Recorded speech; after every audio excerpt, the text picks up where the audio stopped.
দেখেন আলুর ঘাটি রান্নাটা কত লোভনীয় হয়েছে, ঝোলটা কত সুন্দর হয়েছে। দেখেন এলাচি দারচিনি দিয়ে দিলাম, পেঁয়াজ রসুন আদা এগুলো ব্লেন্ডার করে নিয়েছি, 4 টেবিল চামচ দিয়ে দিলাম পেঁয়াজ আর আদা। এটা আস্ত পেস্টটা ব্লেন্ডার হয় নাই। আদা রসুন যেটাতে পেস্ট করেছি ব্লেন্ডারে ওইটাতে ধুয়ে পানিটা দিয়ে দিলাম অল্প। পরিমাণ মতো লবণ, 1 চা চামচ মরিচের গুঁড়া, হলুদের গুঁড়া 1 চা চামচ, মরিচটা কম দিয়েছি যেহেতু গোলমরিচের গুঁড়া দিব। ধনিয়ার গুঁড়া আধা চা চামচ, অল্প পানি দিব, ঢেকে দিব। মশলাটা কষানো হয়ে গেছে, 2টা পাকা টমেটো দিয়ে দিব কুচি করে, আর কাঁচামরিচ কাটা, ঢেকে কষাবো।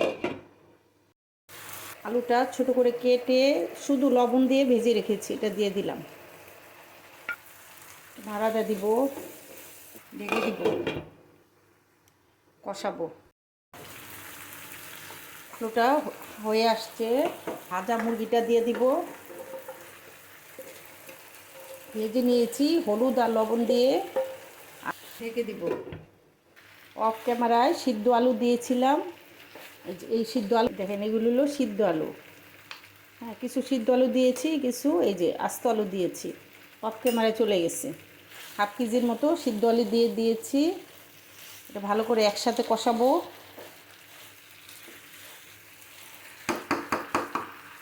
ওটা ভাজা ভাজা হয়ে গেছে, এখন ঢেলে দিব এই পাতিলে।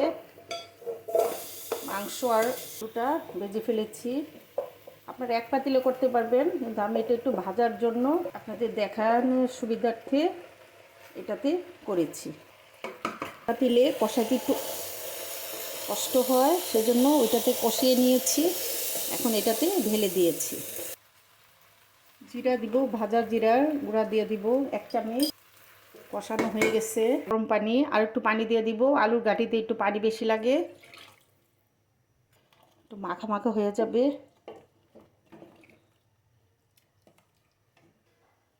আলুটা দেখেন, এই আলুর ঘাটিটা একটু তরকারিটা একটু ঝুলঝুলি হয়। আলুটা সিদ্ধ হলে ভেঙে যাবে, ভেঙে ঝোলটা একবার ঘন হয়ে যাবে। এই জন্য আস্ত কিছু আলু ভেজে দিয়েছি আর কিছুটা গলিয়ে এটার সঙ্গে দিয়েছি। এই জন্য এগুলো হলো ছোটো ছোটো করে দিয়েছি, আর এগুলো হলো গলে গেছে। দেখেন কিছু আলু, এই যে এটা হলো সিদ্ধ আলু। এটা পাশে চুলায় হোক, আর এই চুলায় আমি বাগার দিই। সাদা তেল দিয়ে দিব, পেঁয়াজ কুচিটা, মাংসটা তেল দিয়ে ভেজে নিয়েছি, ওটাও তেল দিয়ে ভেজে নিয়েছি। বাগারে বেশি তেল দিব না। আধা চামচ জিরা দিয়ে দিলাম। এখন বাগার দিয়ে ফেলবো। বাগার দিয়ে দিব,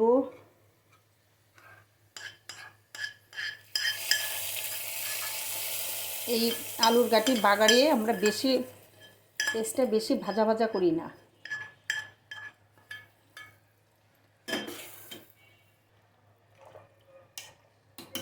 এরকম করে যদি আস্ত থাকে, এরকম করে আমরা ভেঙে দিব। নতুন আলু মাখা মাখা হয়ে যাবে। একটু লবণটা দেখব, অল্প লবণ দিব। জিরা, এলাচি, দারচিনি আর গোলমরিচ দিয়ে দিলাম। এটা আপনারা পরিমাণ মতো দিবেন। ঝাল বেশি খেলে গোলমরিচটা বেশি দিবেন, কম খেলে কম দিবেন।